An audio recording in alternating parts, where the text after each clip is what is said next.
नमस्कार साथियों। तो चलिए आज के दैनिक जागरण में क्या खास खबरें हैं उन्हें हम लोग एक एक करके देख लेते हैं। और याद रखिए दैनिक जागरण का राष्ट्रीय संस्करण है, तो इसमें आप लोगों को महत्वपूर्ण खबरें ही देखने को मिलेंगी। कई ओबीसी जातियों को भुगतना होगा जातिवार गणना का साइड इफेक्ट।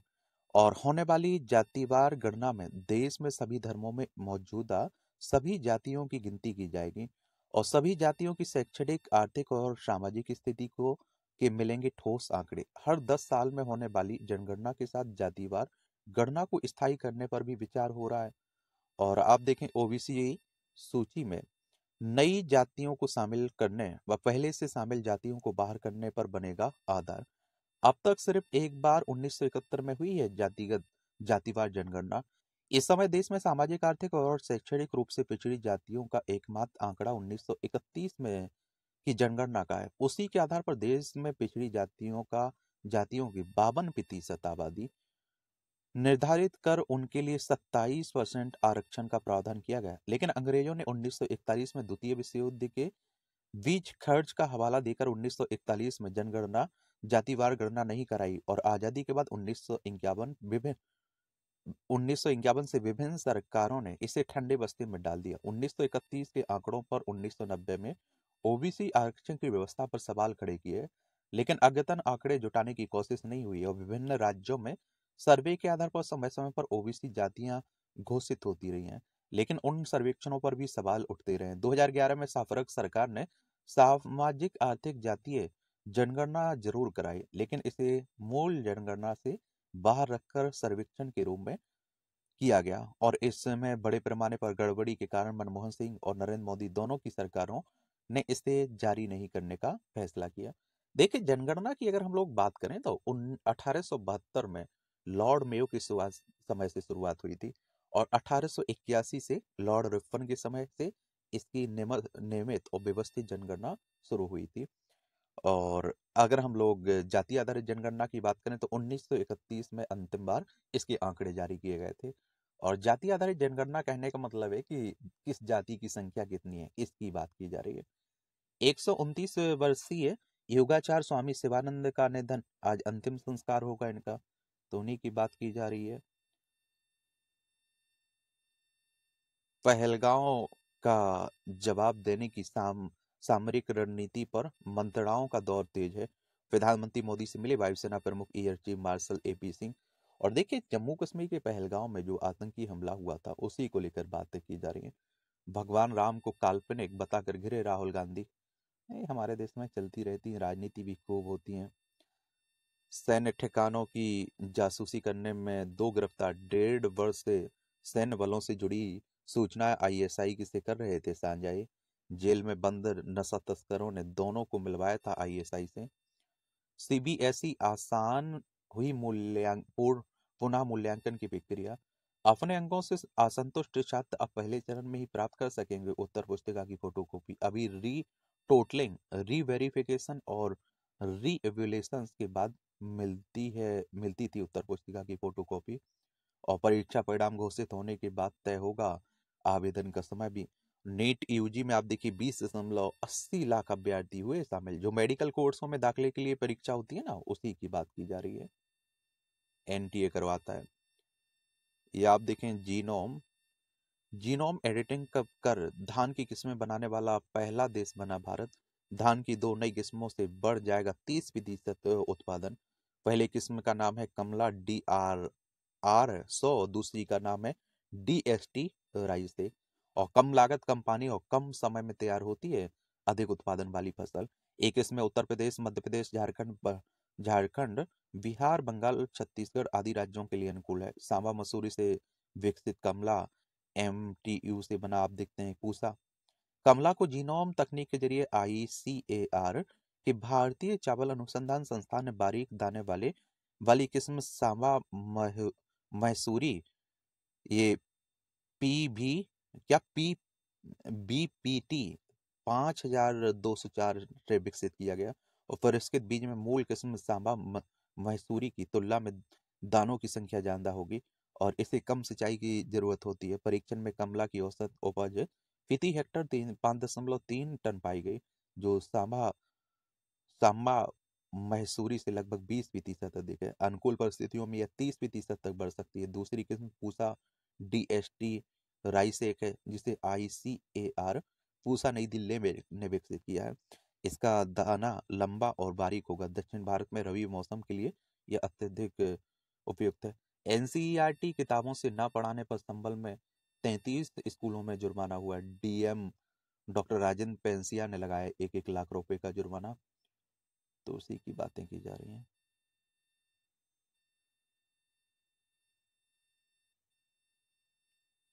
ये आपकी राष्ट्रीय राजधानी से जुड़ी खबरें हैं।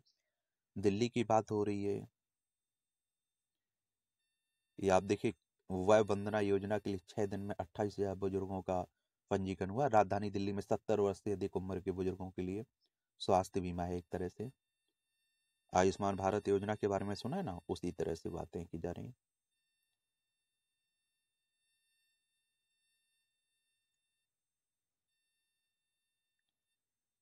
विकसित भारत के निर्माण में देश में बार बार चुनाव सबसे बड़ी बाधा है, शिवराज सिंह चौहान कह रहे हैं।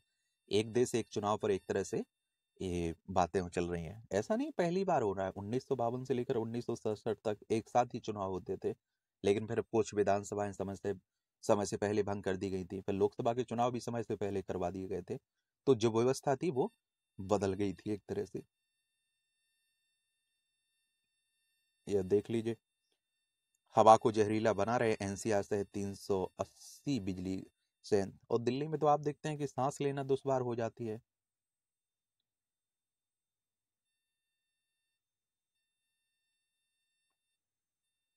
ये भारत साझेदार चाहता है, उपदेशक नहीं। जयशंकर का है, पश्चिमी देशों को पारस्परिक हितों का रखना होगा ध्यान। हमने हमेशा रूस के यथार्थवाद का समर्थन किया। रूस यूक्रेन जंग में भी रूस से कच्चा तेल खरीदा है हम लोगों ने।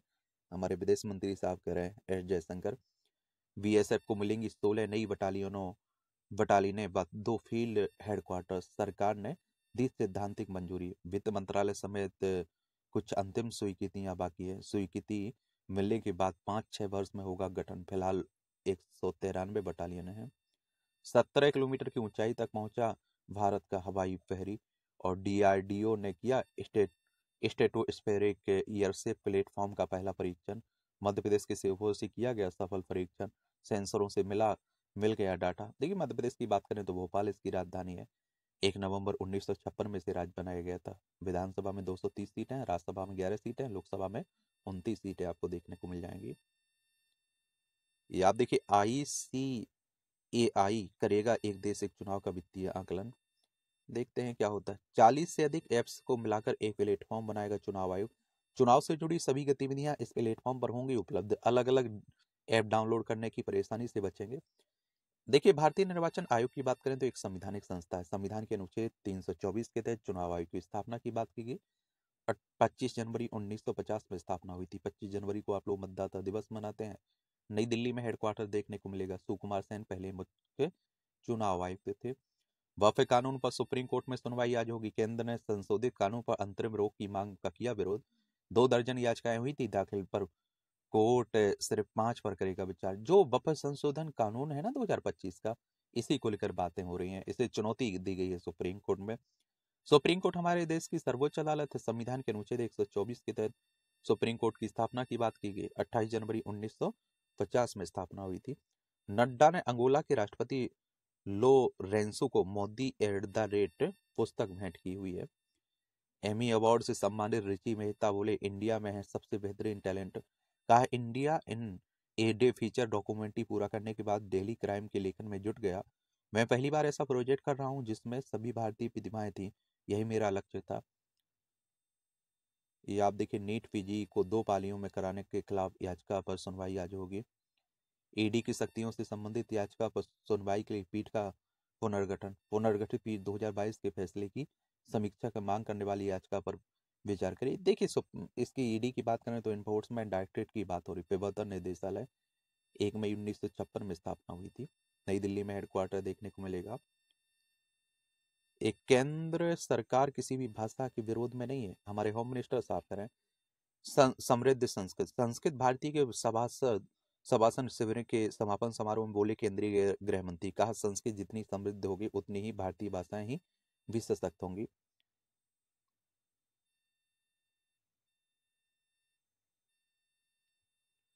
ये सब पहलगांव को लेकर ही बातें हो रही हैं, एक दूसरे पर आरोप प्रत्यारोप कुछ भी चल रहा है, बातें होती रहती हैं। बाकी देखते हैं क्या होता है। ये आप देखते हैं कि युद्ध की बात हो रही है, 1965 का युद्ध मानसून के बीच था। सिर्फ 1965 का युद्ध मानसून के बीच हुआ था। ये अगस्त में शुरू हुआ था और मानसून के बीच ही सितंबर में खत्म हो गया था। इसमें पाकिस्तान की बुरी तरह हार हुई थी। 1948 में जम्मू कश्मीर में कबायलियों की आड़ में पाकिस्तानी घुसपैठ के कारण युद्ध मानसून के बाद अक्टूबर में शुरू हुआ था। और 1999 में कारगिल में पाकिस्तान ने मार्च अप्रैल में घुसपैठ की थी और उनके विरुद्ध जून में ऑपरेशन शुरू हुआ था, जो 11 जुलाई को पूरा हो गया था। 1962 में चीन ने भारत पर आक्रमण मानसून के बाद ही किया था एक तरह से।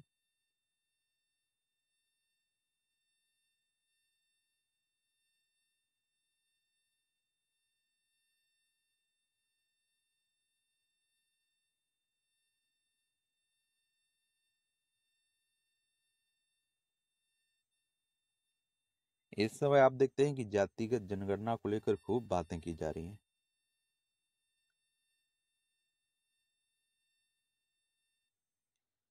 ये हरियाणा को अतिरिक्त पानी देने के विरोध में पंजाब विधानसभा का आज विशेष सत्र। यहाँ भी आप देखते हैं कि किसके किसके बीच भाखड़ा नहर से पानी की बात हो रही है, हरियाणा और पंजाब के बीच चल रहा है ना, उसी को लेकर बातें की जा रही है।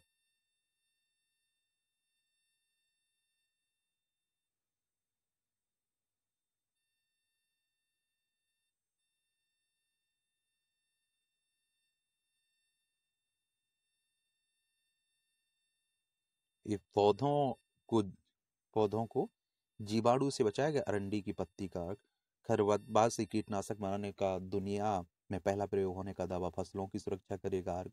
अच्छी बात है, अच्छी पहल है। ये बद्री भगवान बद्री विशाल के दिव्य दर्शन शुरू हो चुके हैं।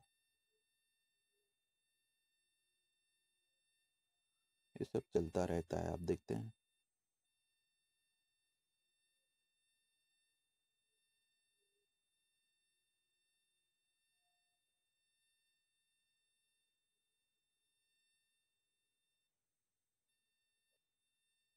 अब देख लीजिए, ये पाकिस्तान किस में कितना है दम।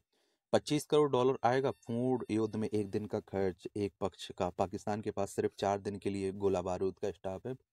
32 लाख डॉलर रोज खर्च कर रहा है भारत के हमले की संख्या में पाकिस्तान सशस्त्र सेनाओं को हाई अलर्ट पर रखने के लिए।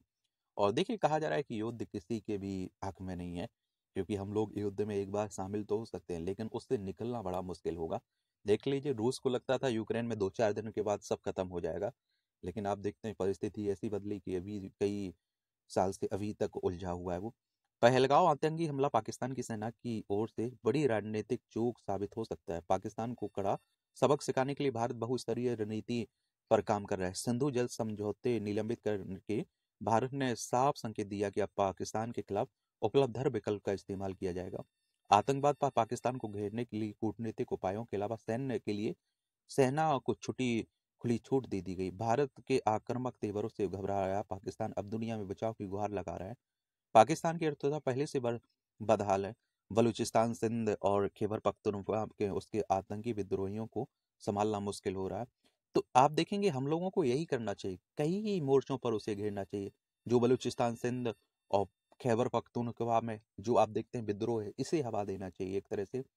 और कई जगह से हमें इसे तोड़ने की कोशिश करना चाहिए। अपने आप टूट जाएगा तो आप देखते हैं खत्म हो जाएगा एक तरह से, ये कहा जा रहा है। तोप अगर देखिए, ये भारत की बात हो रही है, पाकिस्तान की तोपों की बात करें तो हमारे पास कितनी है, 3,975। और पाकिस्तान के पास 2,629। नौसेना जहाज की बात करें तो हमारे पास है 393 और पाकिस्तान के पास 121। विमान वाहक पोत की बात करें तो 2 हमारे पास हैं और पाकिस्तान के पास क्या है, अंडा, 0। पनडुब्बी की बात करें तो 18 हमारे पास है, पाकिस्तान के पास 8 है। डिस्टा डिस्टा स्टार की बात करें तो 13 हमारे पास हैं, पाकिस्तान के पास 0 है। फ्रिगेट की बात करें तो 14 हमारे पास हैं, पाकिस्तान के पास 9 है। परमाणु हथियार की बात करें तो 180 हमारे पास हैं और 170 पाकिस्तान के पास देखने को मिलेंगे। भारत के पास न्यूक्लियर ट्राइड की क्षमता है, यानी भारत जमीन, हवा और पानी तीनों से परमाणु हमला करने में सक्षम है। और पाकिस्तान से 9 गुना बड़ी है भारत की अर्थव्यवस्था, ये भी देख लीजिए। भारत की, और ये भारत की हो गई, ये पाकिस्तान की। जीडीपी का आकार देखें तो हमारा $4 ट्रिलियन है, पाकिस्तान की 3.80 बिलियन डॉलर है, ट्रिलियन नहीं बिलियन। और विदेशी मुद्रा भंडार की बात करें तो हमारा $678 अरब है, पाकिस्तान का 15 बिलियन डॉलर है। और सुरक्षा बजट की बात करें तो $78.7 अरब है हमारा। और जो पड़ोसी हमारा उसका 7.6 है, यानी हम में इसमें जमीन आसमान का फर्क है। और ये आप देखिए, सैनिक, सक्रिय सैनिक की बात करें तो ग्लोबल फायर पावर इंडेक्स के मुताबिक सैनिकों की संख्या के मामले में भारत भारी पड़ता है। और भारत के पास 14,55,550 सक्रिय सैनिक अफसर और जवान हैं। वहीं पाकिस्तान के पास 6,64,54,000 सक्रिय सैनिक अफसर हैं। यानी भारत के पास दोगुने से भी ज्यादा सैन्य अफसर हैं और जवान हैं। भारत के पास 11,55,000 रिजर्व सैनिक हैं, पाकिस्तान के पास 5,50,000 रिजर्व सैनिक हैं। वायुसेना की बात करें तो भारत और पाकिस्तान की वायुसेना की अक्सर तुलना होती है। ग्लोबल फायर पावर इंडेक्स के मुताबिक भारत के पास कुल विमानों की संख्या 2229 है, पाकिस्तान के पास कुल विमानों की संख्या 1399 है। इनमें से भी अगर लड़ाकू विमानों की को देखा जाए तो भारत के पास 513 लड़ाकू विमान है, पाकिस्तान के पास 328 लड़ाकू विमान है। परिवहन विभाग विमान की बात करें तो भारत के पास 270 परिवहन विमान और पाकिस्तान के पास 64 परिवहन विमान हैं। और 2020 में गलवान संघर्ष के दौरान भारत के परिवहन विमानों ने अपनी ताकत दिखाई थी और बहुत कम समय में सैनिकों और हथियारों को लद्दाख सीमा पर पहुंचाकर चीन को सख्त संदेश दिया था। ये देख रहे हैं, 513 कुल लड़ाकू विमान हैं भारतीय वायुसेना के पास, 328 कुल लड़ाकू विमान हैं पाकिस्तान के पास। जीडीपी ग्रोथ रेट की बात करें तो हम भारत की है 6.5%, पाकिस्तान की 2.0%। महंगाई की बात करें 2024 में तो भारत 4%, पाकिस्तान 23%। अटैक हेलीकॉप्टर की बात करें तो भारत के पास कुल 899 हेलीकॉप्टर हैं, पाकिस्तान के पास कुल 373 हेलीकॉप्टर हैं। इनमें भी अगर अटैक हेलीकॉप्टर का आंकड़ा देखें तो भारत के पास 80 अटैक हेलीकॉप्टर हैं, जबकि पाकिस्तान के पास 57 अटैक हेलीकॉप्टर हैं। टैंक और बख्तरबंद गाड़ियों की बात करें तो भारत के पास 4,201 टैंक हैं, पाकिस्तान के पास 2,627 टैंक हैं। किसी भी युद्ध में बख्तरबंद गाड़ियों की बड़ी भूमिका होती है। बख्तरबंद गाड़ियों पर सम्मान गोलीबारी का असर नहीं होता है। भारत के पास 1,48,594 बख्तरबंद गाड़ियां हैं, जबकि पाकिस्तान के पास 17,516 बख्तरबंद गाड़ियां हैं।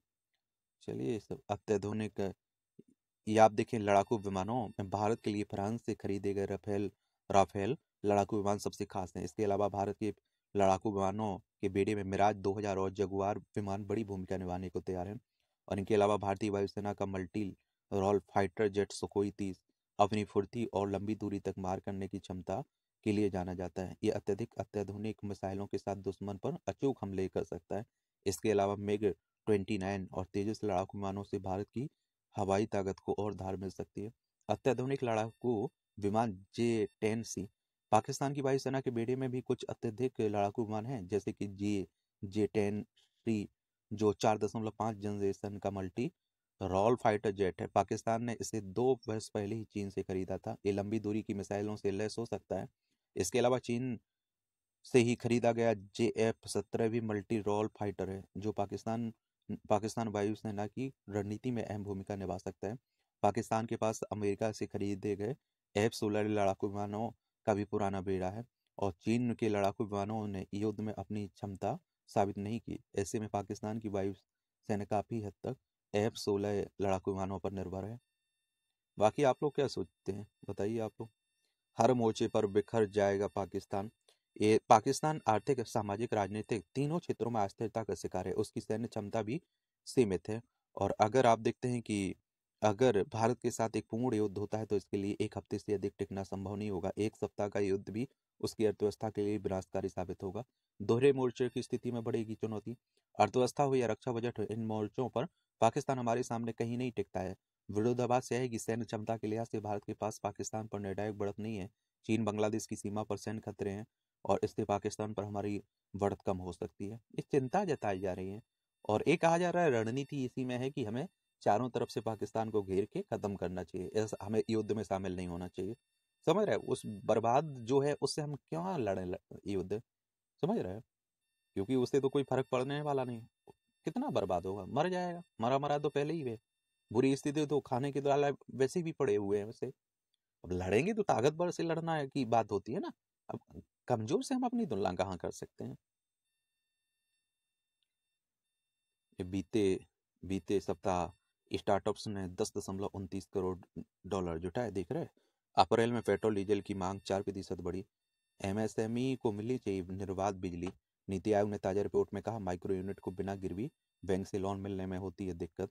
आयोग ने एनबीएफसी की मदद से माइक्रो यूनिट को कम ब्याज दर पर लोन उपलब्ध कराने के सुझाव दिए। देश के सभी राज्यों को विभिन्न औद्योगिक सेक्टर के हिसाब से एमएसएमई नीति बनाने का भी दिया परामर्श। 99% माइक्रो यूनिट को बिना गिरवी लोन नहीं देते बैंक। और नीति आयोग की बात करें तो योजना आयोग को प्रतिस्थापित करके आया था 2015 में, उसी की बात हो रही है। ये आप देखिए 6 करोड़ से अधिक एमएसएमई है देश में। 25% से अधिक का जीडीपी और निर्यात में योगदान देते हैं एमएसएमई। सिर्फ कुछ एमएसएमई लोन पाने में सफल होते हैं। जटिल नियमों से मुक्त करने का भी सुझाव दिया जा रहा है। एडवांस टैक्स लेने वाले शीर्ष करदाताओं पर रखें नजर। केंद्रीय प्रत्यक्ष बोर्ड ने अधिकारियों को छूट एवं कटौती के फर्जी दावों की पहचान करने का भी दिया निर्देश। 7 कंपनियों की पूंजी 2.31 लाख करोड़ बढ़ी।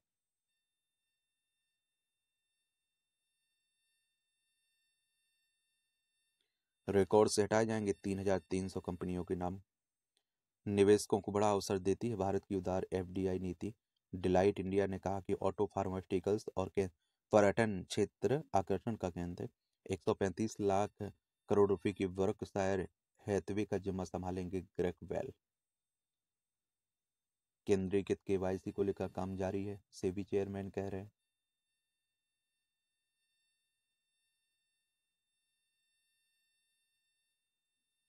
उत्तर प्रदेश में सरकारी भवनों में इस्तेमाल होगा गाय के गोबर से तैयार पेंट।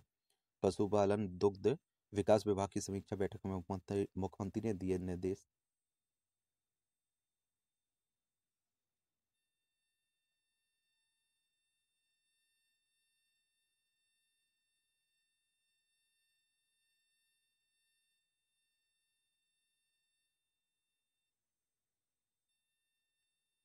ये आपकी अंतर्राष्ट्रीय खबरें हैं।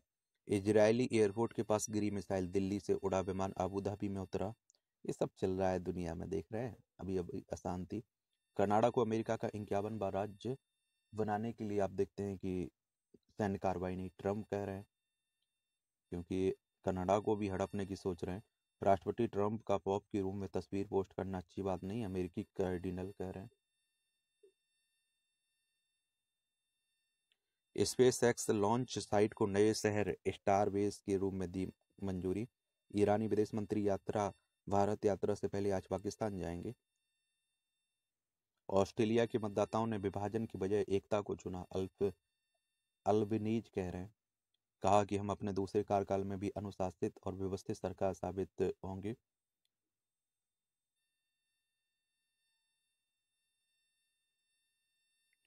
रूस की आप देखते हैं कि विजय परेड में शामिल होंगे जिनपिंग। ब्राजील वियतनाम समेत 20 देशों के नेताओं के मास्को पहुंचने की उम्मीद है।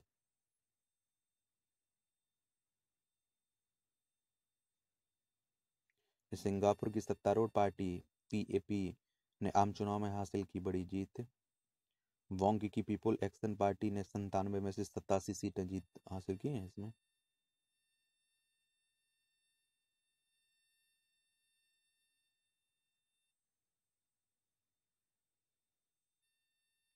ये आपकी खेल से जुड़ी खबरें हैं। खिलाड़ियों के बारे में, खेल के बारे में जरूर याद रखा करिएगा।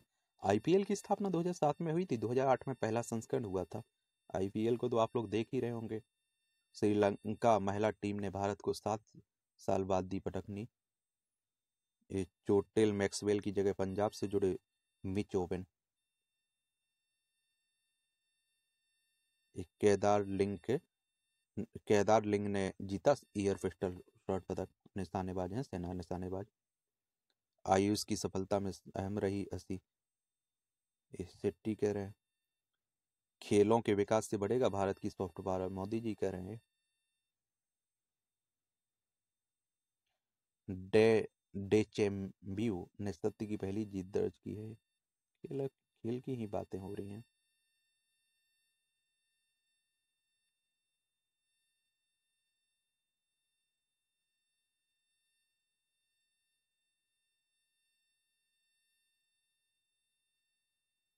योगासन रहा स्वामी शिवाजी के स्वस्थ जीवन का रहस्य। इन्हें पद्मश्री से भी सम्मानित किया गया था।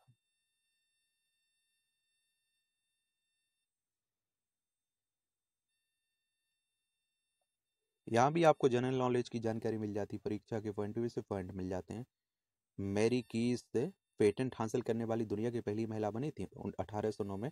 आज ही के दिन अमेरिका की मैरी डेक्सन कीज पेटेंट प्राप्त करने वाली दुनिया की पहली महिला बनी थी। यह पेटेंट उन्हें रेशम के साथ पुआल बुनने के लिए एक नई विधि का आविष्कार करने के लिए दिया गया था। इस विधि को न्यू इंग्लैंड हैट मेकिंग उद्योग ने अपनाया था। दुनिया का पहला मानव लीवर प्रत्यारोपण अमेरिका में हुआ 1963 में। आज ही के दिन अमेरिका में पहली बार मानव लीवर का प्रत्यारोपण किया गया था। डॉक्टर थॉमस ई स्टार्लज ने 48 वर्षीय मरीज में लीवर का प्रत्यारोपण किया था। मरीज 22 दिन तक जीवित रहा। उन्होंने इसी वर्ष 4 महीने पहले दुनिया का पहला पीला प्रत्यारोपण भी किया था। मंत्री से शुरुआत कर सर्वोच्च पद पर पहुंचने वाले ज्ञानी जैल सिंह। ज्ञानी जैल सिंह का जन्म 1916 में आज ही अविभाजित भारत के में पंजाब के फरीदकोट जिले में हुआ था। देश की आज़ादी के लिए स्वतंत्रता संग्राम में कूद पड़े और 1942 के भारत छोड़ो आंदोलन में भाग लिया। पहले मंत्री और फिर 1972 से 1977 पंजाब के मुख्यमंत्री रहे। इस दौरान भूमि सुधार के साथ प्रशासनिक ढांचे के पुनर्गठन का काम किया। 1980 में केंद्रीय गृह मंत्री बने। आंतरिक सुरक्षा के मोर्चे पर चुनौतीपूर्ण हालत को संभाला। 1982 में ज्ञानी जैल सिंह राष्ट्रपति निर्वाचित हुए। 25 दिसंबर 1994 को इनका डेथ हो गई थी। हेदर रोग की दवा से कालाजार की परजीवियों का खात्मा। आईआईटी बीएचयू के जैव रसायन विज्ञानी प्रोफेसर विकास कुमार दुबे को मिला पेटेंट। घातक रोग से मिलेगी निजात। स्विमिंग पूल की अटखेलियां, ये देख लीजिए हाथी।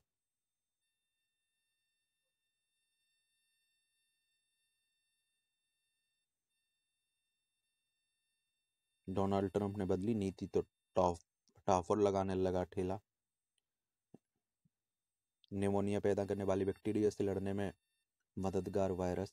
यह वायरस गुड बैक्टीरिया के जरिए बैड बैक्टीरिया को खत्म करने में करता है मदद। यह देन बैक्टीरियोफेज पर फोकस है और यह वायरस जो बैक्टीरिया को संक्रमित करता है और कई रूपों में सामने आता है। पुरुषों में 3 समस्याओं से बीमार पड़ने और मौत का खतरा अधिक है, अनुसंधान कह रहा है। ये आप देखिए मूवियों से जुड़ी खबरें हैं, पढ़ना हो तो पढ़ सकते हैं, छोड़ना हो तो छोड़ सकते हैं। और इस तरह से आप देखेंगे आप लोग जो महत्वपूर्ण खबरें हैं आज के न्यूज़पेपर की, उनकी कहानी कवर होती है और सब चलता रहेगा। आप लोगों का कोई सवाल हो मेरे लिए, सुझाव हो तो ज़रूर बता सकते हैं। आज थोड़ा हम लोग दूर हैं एक तरह से, तो कवर किसी भी तरह से क्लास आपकी छूटनी नहीं चाहिए, इसलिए आपकी क्लास कवर की गई है। और कल से फिर रूटीन वही रहेगा, समझ रहे हैं आप, क्योंकि सभी सिस्टम ले जाना संभव नहीं हो पाता है ना, बाहर जाते हैं जो। धन्यवाद। इसकी पीडीएफ एजुकेशन सर्कल प्लेटफॉर्म पर डाल दूंगा टेलीग्राम पर, तो वहाँ से जाकर पढ़ सकते हैं आप लोग।